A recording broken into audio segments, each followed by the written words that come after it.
రామమల్లేశం, బీర్ల ఐలయ్య, వీళ్ళు ముగ్గురు కుర్మ సంఘం ప్యానెల్ 1 నుండి ప్రచారాలు చేస్తూ కుర్మ కులానికి మేము న్యాయం చేస్తాం అనుకుంటా అన్యాయమే చేస్తున్నారు.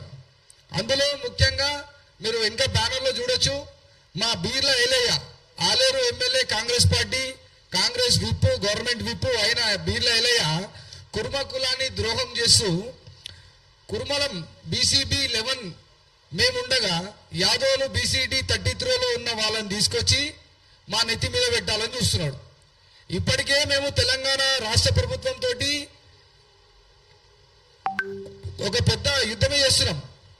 తెలంగాణ రాష్ట్ర ప్రభుత్వంతో ఏమనగా, మేము తెలంగాణలో 20 లక్షలకు పైగా ఉన్నామంటే తెలంగాణ ప్రభుత్వం లేదు, మీరు 7,70,000 90,000 చూపించారు. దాని మీద గొడవపడుతుంటే ఈ బీర్ల ఐలయ్య యాదవులను తీసుకొచ్చి మా నెత్తి మీద కూర్చోబెడుతున్నాడు.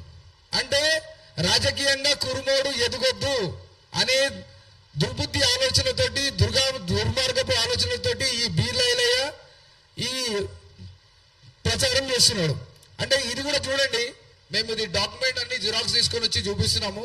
ఇది 2024కు బీసీ కమిషనర్కి లెటర్ రాసిందన్నమాట. గవర్నమెంట్ ఆఫ్ తెలంగాణ బీసీ కమిషనర్కి లెటర్ రాసి ఏమని చెప్తున్నాడు, గొల్ల కుర్మలను బీసీడీలో కాదు బీసీబీలో కలపండి సంచార జాతులమని. అసలు సంచార జాతులు అంటే తెలుసా బీర్ల ఐలయ్య? కుర్మ కులం గురించి నీకేమైనా అవగాహన ఉందా? కుర్మలు సంచార జాతులు, సంచారం చేస్తూ జీవనం గడుపుతారు. 6 నెలలు అడవిలో ఉంటే 6 నెలలు ఇంటికాడు ఉంటారు. పసుపు బండారి జల్లుకొని ఏ పాము ఏ పుట్ట కరవకుండా పసుపును వెంబడి పెట్టుకొని బండారిని వెంబడి పెట్టుకొని ఊర్ల చుట్టూ తిరుగుతూ జీవనం సాగిస్తారు వాళ్ళు మా కుర్మ కులం. మీరు ఏం చేస్తున్నారు, యాదవులను తీసుకొచ్చి మా నెత్తి మీద కూర్చోబెడుతున్నారు.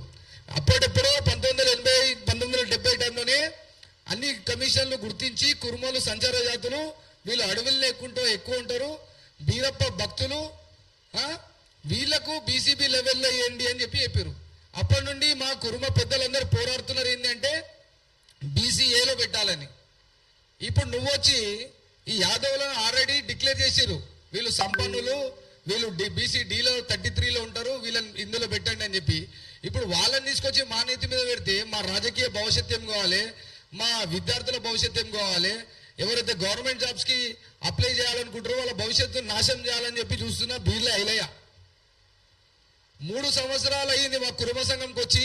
మా ఎగ్గ మల్లేశం ఓ పెద్ద చాంతాడు మాటలు మాట్లాడుకుంటా కుర్మోలను గుర్తిస్తున్నాడు, కుర్మోల కోసం పని చేస్తున్నాడు, కుర్మోలకు న్యాయం చేస్తాడని చెప్పి తీసుకుపోయి ట్రస్ట్ బోర్డు మెంబర్ ఇచ్చినావు ఎగ్గ మల్లేశం అన్న. నువ్వు ఇచ్చిన ట్రస్ట్ బోర్డుకి విలువ పెట్టినా మన బీర్ల ఐలయ్య, నాకు తెలిసి దీంట్లో నీ ప్రమేయం కూడా ఉంటుంది. గొల్ల కుర్మ అని చెప్పి ప్రతి మీటింగ్ గా చెప్పుకుంటూ తిరుగుతావు. కానీ మేమే కుర్మోళ్ళమే, ఓన్లీ కుర్మ అని చెప్పుకొని మేము తిరుగుతాము. నువ్వు వాళ్ళని తీసుకొచ్చి నీకు తెలియకుండానే ఉంటుందా? నేను ఈ మాట ప్రశ్నిస్తున్నా, నీకు తెలియకుండా ఉంటుందా? నువ్వు ఖచ్చితంగా ఈ విషయం మీద స్పందించాలని చెప్పి నేను ఈ ప్రెస్ మీట్ పెడుతున్నాం మేము ప్యానల్ 2 తరఫున. ఈ ప్యానల్ 2 తరఫున ప్రెస్ మీట్ లో మా కర్కే సత్యనారాయణ, మా కర్రె వెంకటన్న, సురేష్ అన్న, సాయి వీళ్ళందరూ రావడం జరిగింది. ఇదే అంశం మీద ముందుగా మా కర్రె వెంకటన్న మాట్లాడతారు.